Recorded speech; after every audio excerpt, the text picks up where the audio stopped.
ఈ అస్థికలనేవి మీ తండ్రి గారి చివరాఖరి జ్ఞాపకాలు. ఇవి నీటిలో కలిసిన మరుక్షణం భౌతికంగా ఆయన మీకు పూర్తిగా దూరమైపోయినట్టే.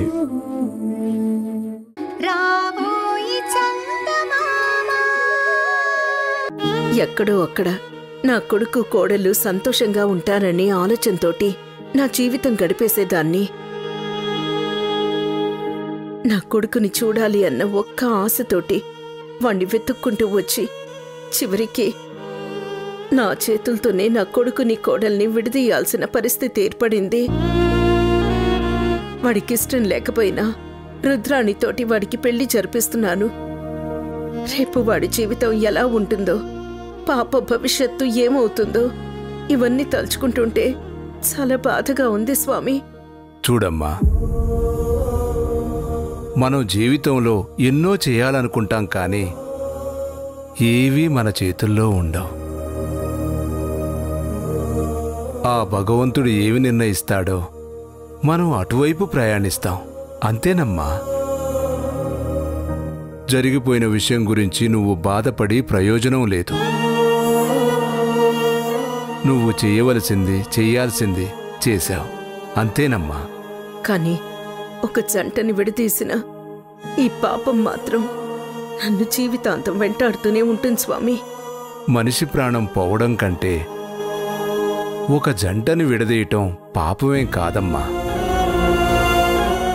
భారం అంతా భగవంతుడి మీద వేసి నువ్వు జరగవలసిన కార్యక్రమం చూడు తల్లి. అలాగే స్వామి.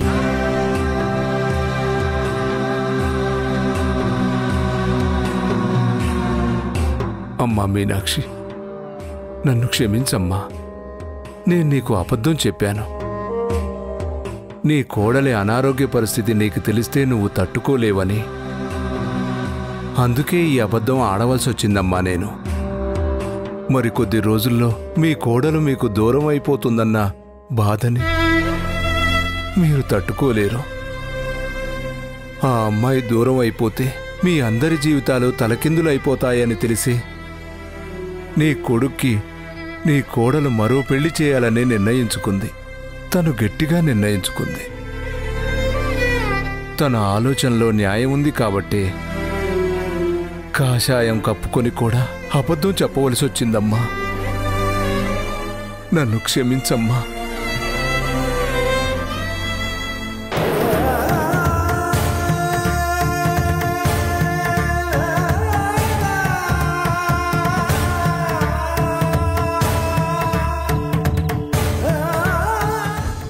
భరత్, చెప్పు రుద్రాణి. ఏంటి భరత్ ఇది? ఇదంతా నిజమేనా? రేపింట్లో తెల్లవారితే పెళ్ళంటున్నారు, ఇంట్లో అంతా హడావిడి చేస్తున్నారు. నిజమే కదా. ఏంటి భరత్ నువ్వు? చంద్రిక ఇంజెక్షన్ చేయించుకోవడం కోసం ఏదో అబద్ధం చెప్పావు అనుకున్నాను, కానీ ఇక్కడ చూస్తే పెళ్ళేర్పాట్లు జరిగిపోతూ ఉన్నాయి.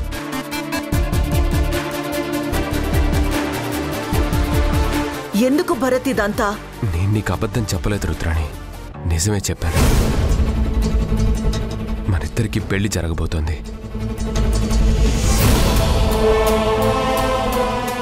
నో నో భరత్, ఇలా జరగడానికి వీల్లేదు. చంద్రిక నీ కోసం ఎంత త్యాగం చేసిందో, ఎన్ని కష్టాలు పడిందో, నిన్ను ఎంత ప్రేమించిందో నాకు తెలుసు. అంతకు ముందున్న రుద్రాణైతే నువ్వీ మాట చెప్పగానే ఎగిరి గంతేసేది. కానీ ఇప్పుడున్న ఈ రుద్రాణి వేరు భరత్.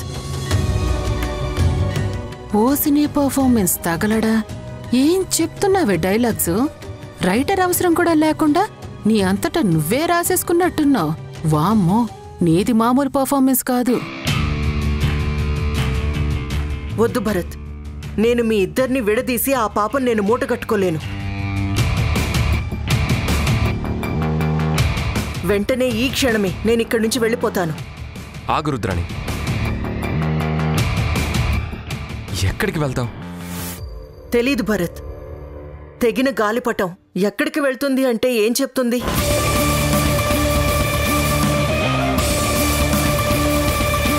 ఆకాశంలో ప్రయాణించే మేఘాన్ని, ఓ మేఘమా నీ ప్రయాణం ఎటు అంటే అదేం చెప్తుంది చెప్పు? వామ్మో వామ్మో, ఇది ఖచ్చితంగా ఏదో పెద్ద పుస్తకం నుంచే పెద్ద పెద్ద డైలాగులన్నీ కాపీ కొట్టేసింది. ఎంత బాగా బట్టి బట్టి చెప్తున్నావే నువ్వు. నేను కూడా అంతే భరత్. ఎక్కడికి వెళ్తున్నానో తెలీదు, కానీ ఈ ఇంటి నుంచి, నీ జీవితం నుంచి దూరంగా వెళ్ళిపోవాలి. ఎందుకంటే నేనిక్కడుంటే ఖచ్చితంగా నీకు చంద్రికకి మధ్య అడ్డుగోడగా నిలబడతాను. నాకు నీకు పెళ్లి చేయాలి అంటుంది చంద్రిక. ఇటు అత్తయ్య గారు ఇద్దరు పంతం పట్టుకొని కూర్చున్నారు. వాళ్ళని ఎదిరించలేను. అలాగని నిన్ను పెళ్లి చేసుకొని ఒక మంచి జంటని విడదీయలేను. నాకీ పాపం వద్దు భరత్. వెళ్ళిపోతాను. ఈ క్షణమే ఇక్కడి నుంచి వెళ్ళిపోతాను. నీరజా, నీరజా, త్వరగా బట్టలు సర్దు, మనం వెళ్ళిపోవాలి. మేడం, బట్టలు రెడీగానే ఉన్నాయి మేడం, వెళ్ళిపోదామా?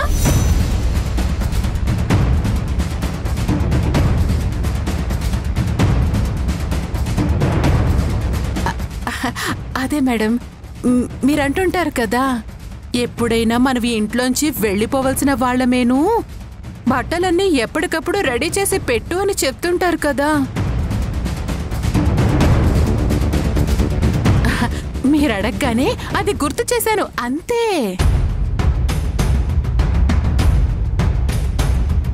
ప్లీజ్ రుద్రాణి, వద్దు. నువ్వెక్కడికి వెళ్ళడానికి వీల్లేదు. నువ్విక్కడే ఉండాలి. ఏంటి భరత్, నువ్వు ఇలా మాట్లాడుతున్నావు? నేనిక్కడుంటే చాలా ప్రాబ్లమ్స్ అవుతాయి. ఈ క్షణమే నేను ఈ ఇల్లు వదిలిపెట్టి వెళ్ళిపోతాను. నేను వెళ్ళిపోతే ఈ పెళ్లి ఆగిపోతుంది. అప్పుడు నువ్వు చంద్రిక హ్యాపీగా ఉండొచ్చు భరత్. నువ్వు వెళ్ళిపోయినంత మాత్రాన చంద్రిక నాతో కలిసి ఉంటుంది అని నువ్వు అనుకుంటున్నావు రుద్రాణి?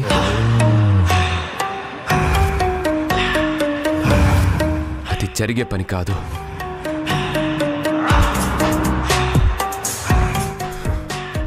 తనకి నా మీద అసహ్యం, కోపం ఉన్నాయి. ఏ క్షణంలోనైనా సరే తను నన్ను వదిలిపెట్టి వెళ్ళడానికి సిద్ధంగా ఉంది. ఒకవేళ నువ్వు ఇక్కడి నుంచి వెళ్ళిపోయినా, నేను నిన్ను కావాలని పంపించేశానా నా మీద మరో నింద వేయడానికి కూడా తను వెనకాడదు. ఏంటి భరత్ ఈ పరిస్థితి? అసలు నీ మీద తను అంత ద్వేషం పెంచుకోవాల్సిన అవసరం ఏమొచ్చింది? నువ్వు చంద్రికని ఎంత ప్రాణప్రదంగా ప్రేమించావు చెప్పు.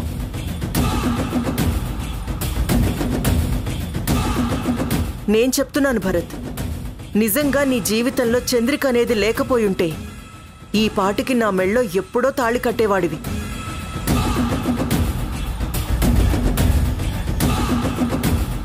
నేను కూడా ఫస్ట్లో చంద్రికని దూరం చేసి నిన్ను సొంతం చేసుకోవాలనుకున్నాను, కానీ మీ ఇద్దరి ప్రేమ చూశాక మరో జన్మంటూ ఉంటే నీ ప్రేమని పొందొచ్చు. ఈ జన్మకి మాత్రం నేను నిన్ను చంద్రికకే అప్పగించాలి అనుకున్నాను, కానీ చంద్రిక నీకు ఎందుకు దూరం కావాలని చూస్తుందో నాకు అర్థం కావట్లేదు. కొన్ని ప్రశ్నలకి సమాధానం ఎంత వెతికినా దొరకదు రుద్రాణి.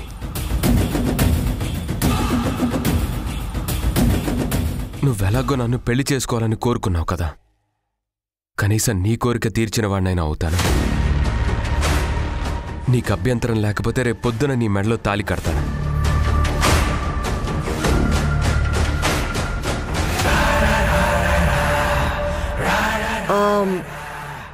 ఏంటో భరత్, నువ్వలా మాట్లాడుతూ ఉంటే నీకు సమాధానం చెప్పలేకపోతున్నాను. నీ చేత తాళి కట్టించుకోవడం, నీకు భార్య కావడం అనేది ఆనందంగా ఉన్నా, చంద్రికని నిన్ను విడదీయడానికి నేను కారణం అయ్యాను అనే నింద నన్ను జీవితాంతం వెంటాడుతూనే ఉంటుంది భరత్. ఇందులో నీ తప్పే ఉంది రుద్రాణి. చంద్రికకి నేను అవసరం లేదు. చంద్రిక నా మీద కోపం పెంచుకుంది. ఎప్పుడెప్పుడు నాకు దూరం అయిపోదామని చూస్తూ ఉంది. నాకు తను ప్రాణాలతో ఉండటం ముఖ్యం.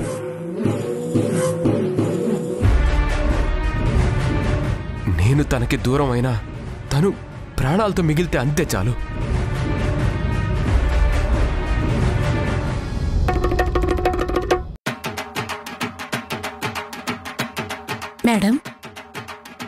చాలండి. మీ ఎక్స్ప్రెషన్ మార్చండి. టేక్ ఓకే అయిపోయింది.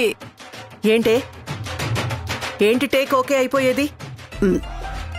అదే మేడం, మీరు యాక్షన్ విపరీతంగా పండించేస్తున్నారు కదా, మీరు అనుకున్నది అయిపోయింది. భరత్ బాబు వెళ్ళిపోయాడు. షాట్ ఓకే అయిపోయినట్టే. ఇక మీరు ఎక్స్ప్రెషన్ మార్చి మామూలు పాతి రుద్రాణిగా మారండి. చూసావు కదా నీర్జా, ఇప్పుడు నేను పెళ్లి వద్దు వెళ్ళిపోతాను అన్నా భరత్ మాత్రం వదిలిపెట్టేటట్టు లేడు. ఈ సిచ్యుయేషన్ కోసం నేను ఎన్నాళ్ల నుంచి ఎదురు చూశానో తెలుసా? ఇప్పుడు చెప్పు, నా పెళ్లి జరుగుతుందా జరగదా? నన్నేదో వెటకారం ఆడావు కదా, ఇప్పుడు చెప్తున్నాను చూడు. ప్రపంచంలో ఎవరు ఎదురొచ్చినా సరే మా పెళ్లి ఆపడం అనేది జరిగే పనే కాదు. అర్థమైందా? ఇప్పుడిప్పుడే అర్థమవుతుంది మేడం. ఏం చేస్తాం, కొంతమందికి అదృష్టం దరిద్రం పట్టినట్టు పడుతుంది. మీకు అదృష్టం అలా పట్టింది మరి. ఏం చేస్తాం?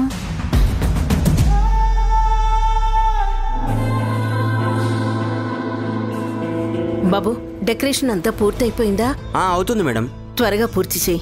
తెల్లారే లోపు అయిపోవాలి. తొందరగా కానీ. అలాగే మేడం.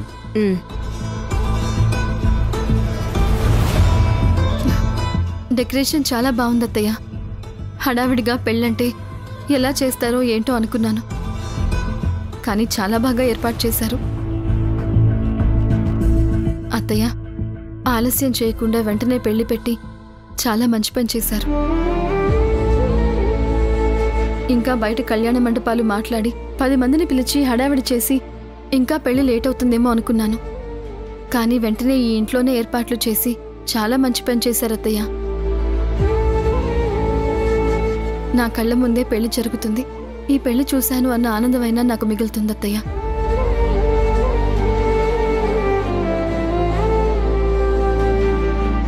అత్తయ్య, నేను ఈ పెళ్లికి ఇక్కడ ఉండటం మీకు అభ్యంతరం లేదు కదా? అలా ఎందుకు అనుకుంటున్నావమ్మా? ఏం లేదత్తయ్య, మీరలా చూస్తూ ఉంటే ఒకవేళ నేను ఇక్కడ ఉండటం వల్ల పెళ్ళేమన్నా ఆగిపోతుందేమోనని మీరు భయపడుతున్నారేమో అనుకుంటున్నాను. అలాంటిదేమీ లేదమ్మా. నువ్వే భరత్ని పెళ్లికి ఒప్పించావు కదా, ఇంకా నేను అనుమాన పట్టానికే ఉంది. అదే అత్తయ్య, ఆయన్ని ఒప్పించాను. నా కళ్ళ ముందే ఆయన రుద్రాణి మెళ్ళలో తాళి కడితే చూసి సంతోషించి ఇక్కడి నుంచి వెళ్ళిపోతాను. ఆయన రుద్రాణి మెళ్ళలో తాళి కట్టగానే డైవర్స్ పేపర్స్ మీద సంతకం చేసి వాళ్ల పెళ్లికి గిఫ్ట్గా ఇచ్చి వెళ్ళిపోతాను అత్తయ్య.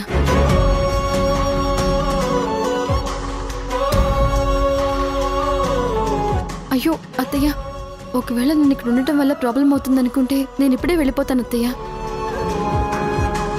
నేనేమీ ఫీల్ అవ్వను. వదిలేమ్మా, నువ్వెక్కడికి వెళ్లాల్సిన అవసరం లేదు. నువ్విక్కడే ఉండు. పెళ్ళయ్యేంతవరకు నువ్విక్కడే ఉండు. చాలా థ్యాంక్స్ అత్తయ్య. ఎప్పుడైతే భరత్ గారు నా జీవితంలోంచి వెళ్ళిపోతారో అప్పుడే ఈ ఇంటి నుంచి శాశ్వతంగా దూరం అయిపోతాను. ఏం కంగారు పడకండి.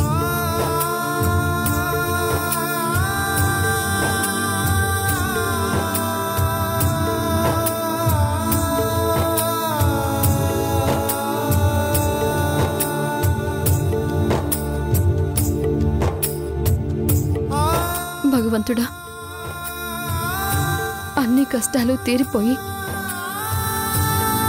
నా భర్తతోటి సంతోషంగా ఉండొచ్చు అని కలలు కంటూ ఉంటే నా కలలన్నీ క్యాన్సర్ రూపంలో ఆవిరైపోయాయి. కనీసం నేను దూరమైనా ఆయనైనా ప్రశాంతంగా బ్రతకడం కోసమే నేను ఈ నిర్ణయం తీసుకున్నాను. ఈ పెళ్లి చక్కగా నిర్విఘ్నంగా జరిగేలా చూడు స్వామి.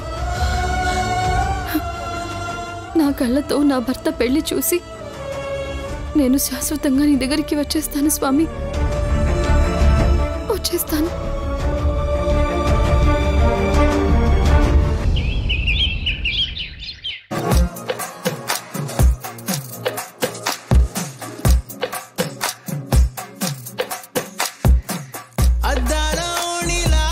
ఆకాశవాణిలా గోదారి గట్టుపై మెరిసావు మణి.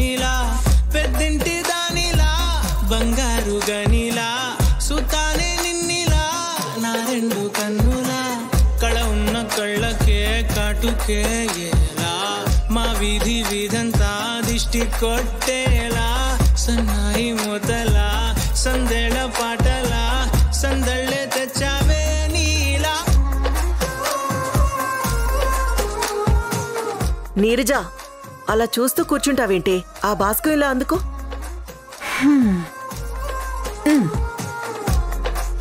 అరే నాకిస్తావేంటి? కట్టు రా, టైం అవుతుందిరా. మళ్ళీ ఈ డ్యూటీ ఒకటా నాకు? సర్లేండి.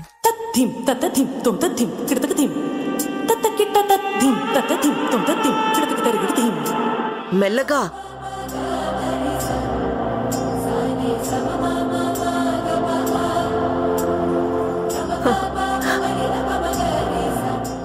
నీరజ, ఇదిగో ఇదేమో గౌరీ పూజకి, ఈ చీర పెళ్లికి, ఇది ఆ తర్వాత వ్రతం చేస్తారు కదా దానికి. ఇవన్నీ ఎలా ఉన్నాయి? అబ్బో బాగున్నాయి మేడం. గౌరీ పూజకి, వ్రతానికి, పెళ్లికి. అబ్బో బాగానే ఆలోచించారు మేడం. అంటే ఇవన్నీ జరుగుతాయనేనా?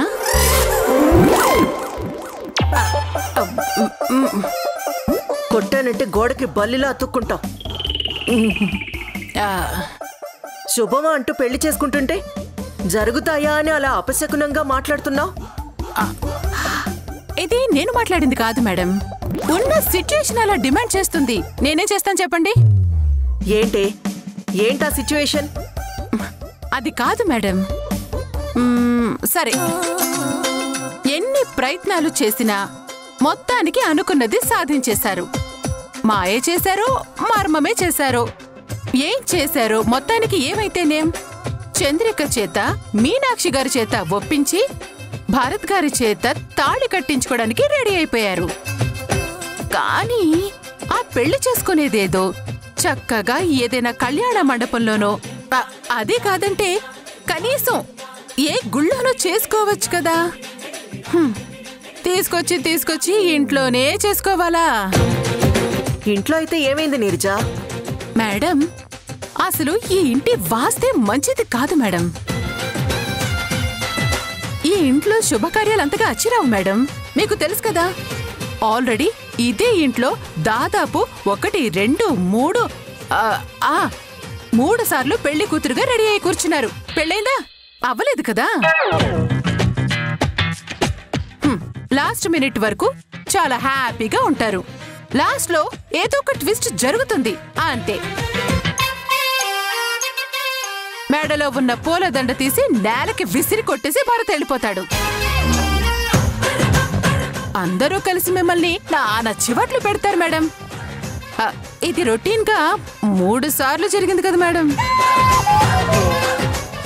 మళ్ళీ ఏ ధైర్యంతో ఇదే ఇంట్లో పెళ్లి కార్యక్రమం పెట్టుకున్నారు చెప్పండి? నా స్పెషాలిటీ అదే నీరజ. ఎక్కడైతే పోగొట్టుకున్నామో అక్కడే సంపాదించాలి. ఎక్కడైతే మన అవమానం పాలయ్యామో అక్కడే సక్సెస్ కొట్టాలి. అదే నా ఎయిమ్. దీన్ని ఏమనరు మేడం? పిచ్చి అంటారు. నీరజ, పెళ్లి కూతుర్లా ఉన్నానన్న ఒకే ఒక్క కారణంతో నిన్ను కొట్టకుండా వదిలేస్తున్నాను. అనవసరమైన వాగుడు వాగి నాకు ఇరిటేషన్ తెప్పించకు. నీరజ, ఇంతకీ ఈ పెళ్లి కూతురు గెటప్లో ఎలా ఉన్నాను చెప్పు? వృద్ధ కన్యలా ఉన్నారు మేడం.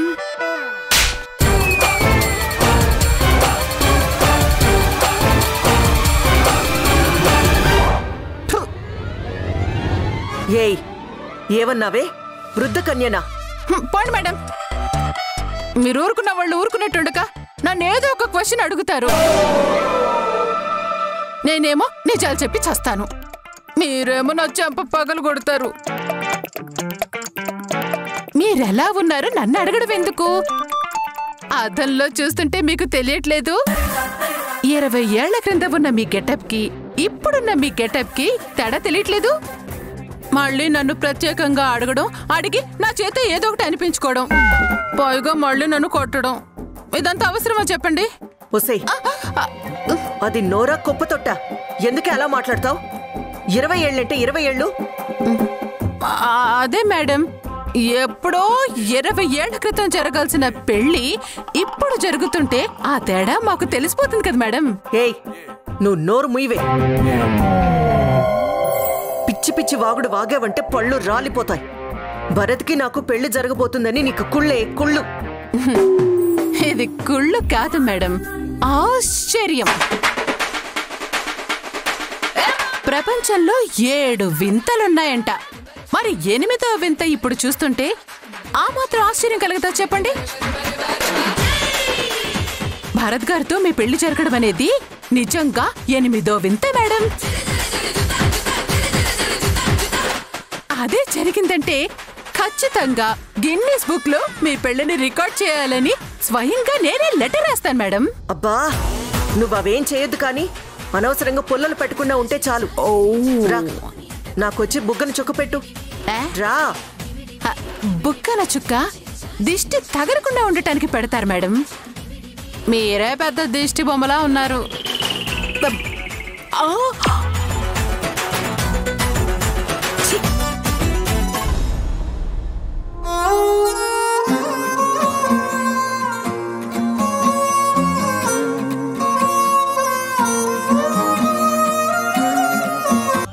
నువ్వు కోరిక కోరితే కాదంటానా? చెప్పేం చేయమంటావు? నా చేత్తో 2 ముద్దలు అన్నం తినిపించినా